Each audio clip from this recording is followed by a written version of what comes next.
What is up, guys, and welcome back to the channel. Of course, my name is Travis. You are watching TWA Motorsports, and today we're back on the Trans Am. I know I left you guys hanging in the last video. That was kind of some of the stuff that I had. So we did it. Now, we are going to continue progress on this today, and I think we're going to kind of pick up where we left off. So in the last video, we got the transmission in this thing, this pretty transmission. It's almost too pretty to hide, you know what I mean? We got the converter in. We got the intake all fixed up, so hopefully the map sensor won't fly out. Now, we need to get the torque converter bolts in. So what we need to do is we need to measure the pull outs. I'm gonna go grab a light so we can see a little bit better up in here. But when I say pull out, the converter, we push that in to make sure that it gets up into place, correct? Now, once we get all the bolts tight, which we did in the last video, we need to cinch the converter to the flex plate, which is right here, and this is where your opening's at. But in order to do that, we need to spin the converter around where it reaches, but we also need to measure what they call pullback. So when I say pullback, we're measuring the gap between the converter pad, where the bolt goes, and the actual flex plate. And I can tell you right now, it's not much. So what you need is you need at least, I think it's 3/16 of an inch, but you don't want any more than 3/8. If it's more than 3/8, we need to shim it, and they provide you shims. I'll show you that in a second. If it is less than 3/16, we have a problem. We're probably gonna have to pull this thing back apart, but I don't think we're gonna get that elaborate. I mean, I don't think it's gonna be an issue. Let's go grab a light, look up in here and grab a couple drill bits, and that's how we're gonna measure it. Boy, did I tell you guys wrong. All right, you can see we got a light there. We can kind of see what's going on. I've got one of the pads lined up, but I've got two drill bits. I've got an 1/8 inch and I've got a 3/16. The 3/16 is the bigger that I was talking about, not 3/8. Don't know what I was thinking. If you can get a 3/8 in there, you're gonna have to shim it. So what we're gonna do is we're gonna go back behind it here. No way we're getting that in there. Okay, that's fine. So I don't think we're gonna have to use any of the shims. Now, let's see if the 1/8 inch drill bit will get in there. It's the easiest way to measure it. We need at least an 1/8, and we do have an 1/8, and boy, we don't have much. So we need at least an 1/8, but less than the 3/16 that I put up there first. So I can't get the 3/16 in at all, not even close, which means we shouldn't have to use a shim on this. Now, Circle D is great. They provide not only the bolts, but they provide you the shims as well. So they provide you two different kinds of shims. And technically I could use a smaller one, but guys, I don't think there's a need for it because it's within spec. So that will work. I'm gonna go ahead and go grab the bolts, and we'll get one started here with a little blue Loctite. And we're gonna have to come up here to the crank. We're gonna have to kind of move this over. We're gonna have to spin this guy around and get to the next one, put it in. You don't want to thread these all the way down. And the reason why is this has some movement in it. So if you thread one, if you snug one all the way down, chances are you're not going to be able to get one or the second or the third one in. So make sure that you just loosely thread them in until they stop, turn it, get the next one in, and so on and so forth. I got the first one in, and you can see how this one's not quite lined up, and that's what I'm talking about. That's why you don't want to snug that one down, because there's some movement in this. And yes, I am using the stock flex plate. I've got a 27 millimeter because I've got an ARP bolt here. Spun it around. This is the second one, using a little bit of Loctite as we're putting them in. Now, once we get them in, I like to snug one a little ways down, roll to the next one, snug it a little ways down. And the reason I do that is sometimes if you snug one all the way down, it'll push the others out, and then this thing won't roll around because the head will hit. Now, not always, but just a good idea to give them maybe 3 or 4 turns, possibly 5, snug it down a little bit, roll to the next one, do the same. You'll notice that that bolt will be pushed out when you get to the next one. And so now I've got them all done that way. I'm gonna go ahead and torque them to 50 foot-pounds. I went through that sequence twice now. It's just something I do. Now I'm going to put the starter closeout in place, and that guy goes in just like that.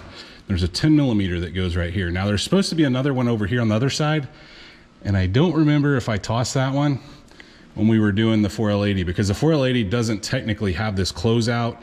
I mean, you can use the closeout on the bottom, but you have to trim a bunch because of the fitment in an F body. So generally you don't use these, and you don't have to use these, but I've got this one I'm gonna go ahead and put it in, and I'm gonna see if I can run down the other side. And I just snug these down. It's probably like 106 inch-pounds. It's pretty light, so I just do it by hand. I actually found the other side. Nice. I generally don't throw stuff away, but anyway, this kind of goes up in this side like this and bolts down same fashion. 10 millimeter right here. Now before we grab the starter and put it in its home, we've got a couple wires obviously that go to the starter. We've got a couple more over here, okay? These actually don't go to the starter, but they go over here into the crank position sensor, the oil level sensor, a couple different ones. But what I will tell you is we do not have enough room for our oxygen sensor to reach. Okay, so one of these wires, I don't remember which one it is. Oh, there's the trigger wire for the starter.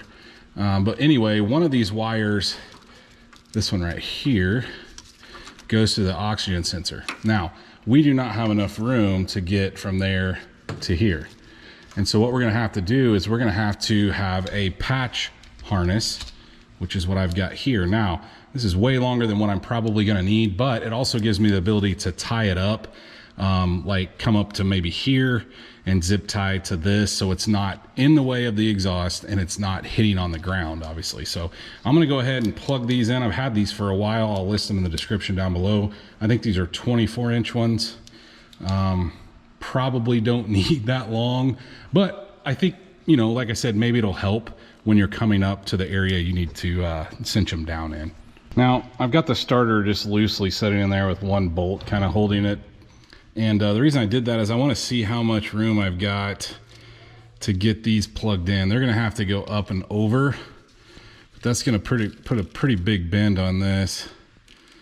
I think it'll probably be fine. We're still away from the header, and I've already got heat shield on that. I just may have to put a little more on it. After covering some wires with some new loom, I don't love this right here where it's setting up against the header. I'm gonna pull that back down to like this area and wrap a little more of it. But anyway, we need to go ahead and torque the starter to 37 foot-pounds. Now, while we wait for the next portion of parts to come in, I've got some stuff that I've had for a while. I bought this as they're called dress-up bolts, and I'll list them in the description down below. But ultimately, guys, what it does is it kind of makes, you know, these old nasty bolts look a lot better. Now, I've removed some and relocated some grounds that were normally there, but I'm gonna start putting some of these together. Now, they label it for you, so it's very simple, and we don't have, part of the parts I'm waiting for is this. I actually have to get a different radiator, so we're gonna have to pull some stuff back apart in order to get the new radiator in. This radiator I got is a Spectra, and it doesn't have something. There's something it didn't have. Oh, it doesn't have the spot for the vent, like the steam vent port. Okay, so this goes down here, but we need the vent port. We don't have that. There's not one on it. So look, you could drill and tap this, but I'm not gonna risk it. I just found a GM replacement unit. That's what we're gonna be putting in. So that's why we're not gonna be putting these bolts in right now. But kind of how this works is it comes with washers and bolts, and like I said, they're labeled. So it makes it pretty dummy proof, but it starts with a number 14, and we're going to be replacing all of these. Okay, so these guys that hold the fender on, the ones that hold the headlights on, the one that hold this guy on, and then a couple others, but I'll kind of show you as we get one installed and talk about the numbers. We're gonna start back here with the easy ones. So these are number 10. So you see these right here that hold the hood hinge in place. We're just gonna take one at a time, but then that corresponds with the number 10 right here. You can see that. And it's saying follow the factory torque specs. Guys, I'm not gonna get crazy here tightening these. But I think it'll make things look a lot better. We're gonna grab, I think this is a 13 millimeter. These here, I'm not really sure, I'll let you know in a sec. First two I started with, actually the first four, are these here that hold the hood hinge in place. So you can see the old one's off, the new one's on, and they do look a little nicer. I'm gonna clean up the paint on the end of those to make them look a little better. But there's 4 of those. I did the other side as well. You can see the 2 sitting there. But now, we're gonna move our way to these smaller ones. Now the cool thing is there's only technically there's only two sizes. There's 4 long ones that are gonna hold this guy in place, but these shorter ones, those are uniform. So they fit every spot on the truck or on the car. And you'll notice that we're gonna grab a number 3 and a number 14. So number 3 is the small one, and a number 14 is the washer. And those are gonna be the ones that line up on the fender here. So same situation. I'm not gonna crack all these loose at one time. We're gonna put one in, move up to the next one after we get this one snug, and so on. And I believe these are 10 millimeters, where those up there were 13, and those new ones were 13 as well, which is kind of nice. Got my light here so you can see. Actually, you can probably see a little better without the light. That's one in place, and there's the next one. But you know, it kind of classes it up. It definitely is a better looking bolt. Looks more like a machine bolt than just a out of the parts bin bolt. Looks really nice. I think, you know, these are expensive. I'm not gonna lie, these things are not cheap. And so I'm gonna go ahead and knock this side out and the other side fender out using those same numbers. And then once we're finished, we'll look at what we've got on the fenders before we move on. They look pretty good up both sides at this point. Now, we're going to move on to this right here, the headlight holders, which always have looked nasty. Probably grab me a towel and wipe the dust off.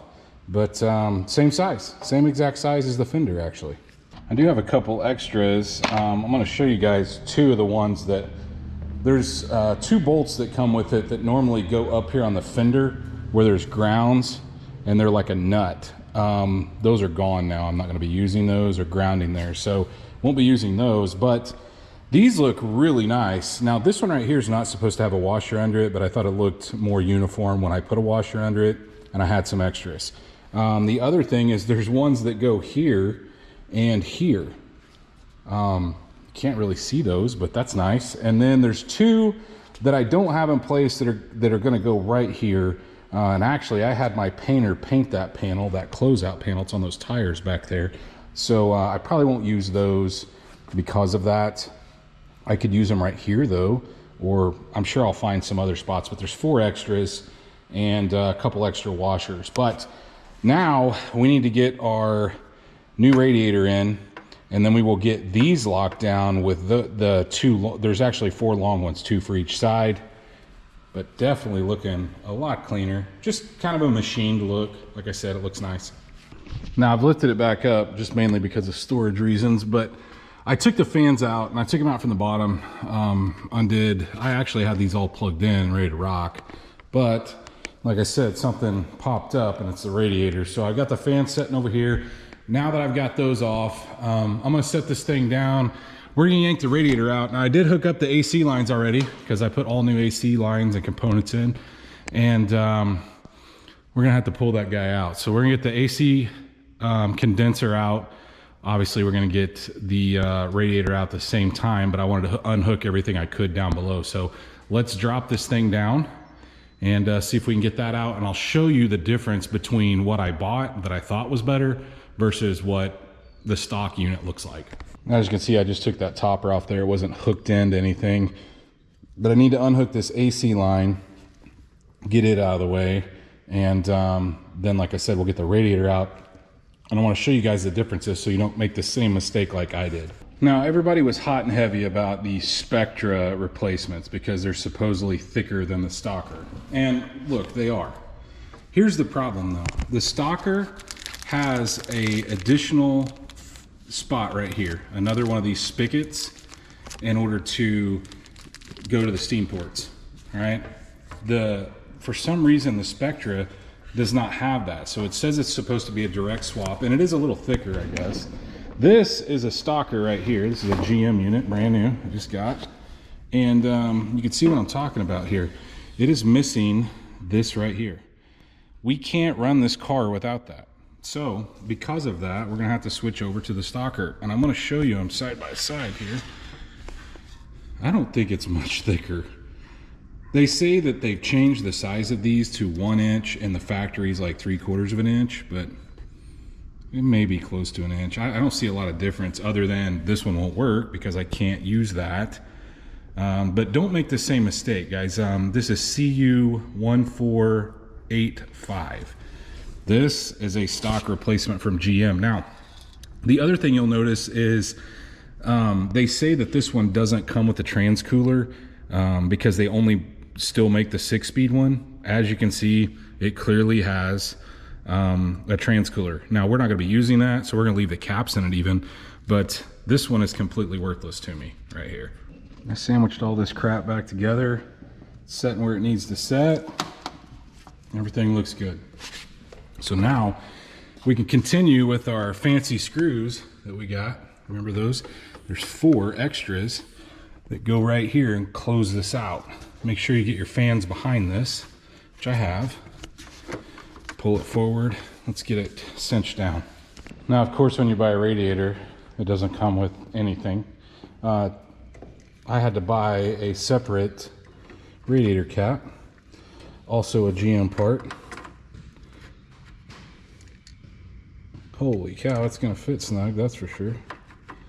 If it fits at all. Okay, yeah, that works. That's the, I'll list this in the description. I'll list both these if you guys want to get a new radiator and a new radiator cap. I don't love that.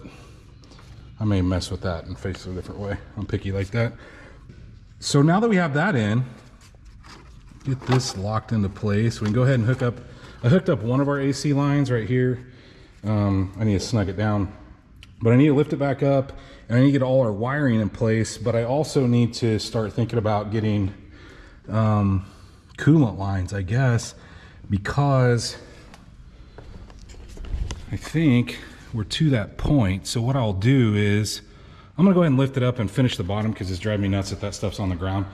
We'll plug the fans back in, get the stuff back in their wire loom, and then maybe we'll come back up top and finish out. Nothing makes you want to scream and yell quite as much as putting one of those clamps on. You can see I've got the lower radiator hose on, guys. There's something about those clamps, they just hate me. But I got it on that side. Now for this side, this thing used to have a transmission cooler, or a power steering cooler. I deleted that. So these cars early on came with a patch through piece that would allow you to not have a power steering cooler. Those things always break, then you get power steering fluid in your coolant. Not a good option. So I'm not gonna be putting that back on. I'm gonna go grab the hose that I got that goes between the upper radiator opening right there and the top of the water pump. This is the replacement hose that I'm talking about. And you can see it does not have the brake for the power steering cooler. So now we gotta get this guy on and into place. I'm like sweating to death now after putting this stupid top hose on. It's just as hard. I don't know why I don't just go get like a worm style clamp, but it's on.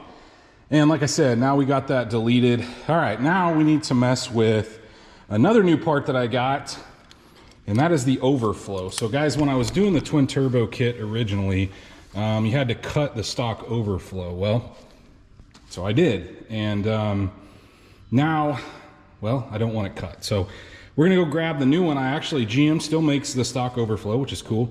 And I'm gonna go grab it and we'll get it into place next. This is what we've got here. Pretty nice piece. I got the stock battery hold down, and then this goes over on the side. So it goes in like this. Let's go set it in there. I think it should fit without moving any of the wiring. You just have to see. It's got a little alignment dowel on it too, I noticed. We have to move our wires a little, but yeah, it's gonna fit. Oh, there we go. Now I just gotta go find the bolt that retains it. Just one single bolt there, and then of course you have a 13 that holds the battery down when we're to that point. Just like the battery hold down, it is a 13 millimeter. So we're gonna get it in there, get it snugged down, and this will be, I think, good to go. Guess what we got? Some more bolts. Look, that kit only comes with the bottom, and I wanted to do the top too because they look kind of tacky, especially compared to those. So they make a top kit. Guys, these are not cheap. I'm not gonna lie. 260 bucks to do this, 170 for the top. So look, if you like it, you like it. I think it's worth it. This is a keeper car, so I'm doing it. Anyway, we need to get, it specifically says in here, which I talked about when we first started that, but one at a time. Okay, so if you move this one and this one, you may not get that back where it goes as far as lining stuff up. So we're just gonna match up the letters the numbers with both the washers and the bolts. And so this kit comes with those 4 for these. It comes with these 2, and it comes with the ones for the actual hood to the hinge. So I think it's gonna look a lot better. I'm not gonna show you guys this. You can kind of see we got several to install. I'm gonna go get the stuff. We're gonna get these installed, and I'll show you what it looks like when we're all finished up. We've got every single one of them in place now. So you can see those 4 up there, of course 4, so 2 of these on each side, the 2 ones that go in the hood, and then the 2 that go through the hinge itself. I kind of wish that would have came with one for maybe this stud right here, but I guess you don't see much of it, and a guy could probably reach out to them and get one. But you know, I'll let you guys be the judge of, is it worth it? These are all the stockers. I don't know, I'm kind of back and forth. I think that it is, in my opinion, but it is a lot of money to spend on just some dress up bolts. But man, they're really well made. They look nice, anodized, titanium. I think you're spending, you know, they're a quality product. So anyway, let's pop this thing up in the air. I'd like to hook a couple other things up. I'm waiting on some pieces to finish up a few things under here, but we're definitely getting closer. I need to hook up some of my grounds down below too. I don't know. We'll just see where we go next. Now, in order to hook the shifter linkage up, I had to put this little arm on there that I took off before I sent it. And we're gonna get this snug down, 15 millimeter. Of course, like the other stuff, I cleaned it up on the wire wheel. Oh goodness. I don't know exactly how tight this is supposed to be.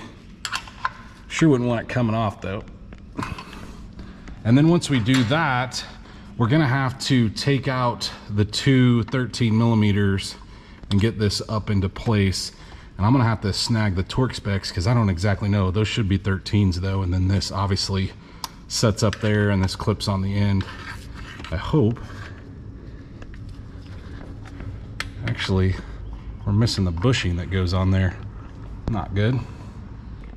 9 foot-pounds is all that goes to, the bracket itself. So I'm actually gonna clean that off a little bit off camera, but I gotta find a bushing. I think you can order those. I'm not really sure what happened to mine.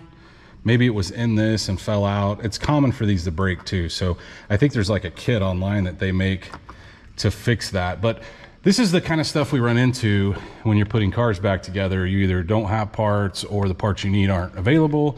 I mean, we'll get them, but it just slows down progress. But I think, guys, this is where we're going to end this video. We've gotten a lot accomplished on this thing. And yeah, we're working our way towards the next big thing we really need to do is get a transmission cooler.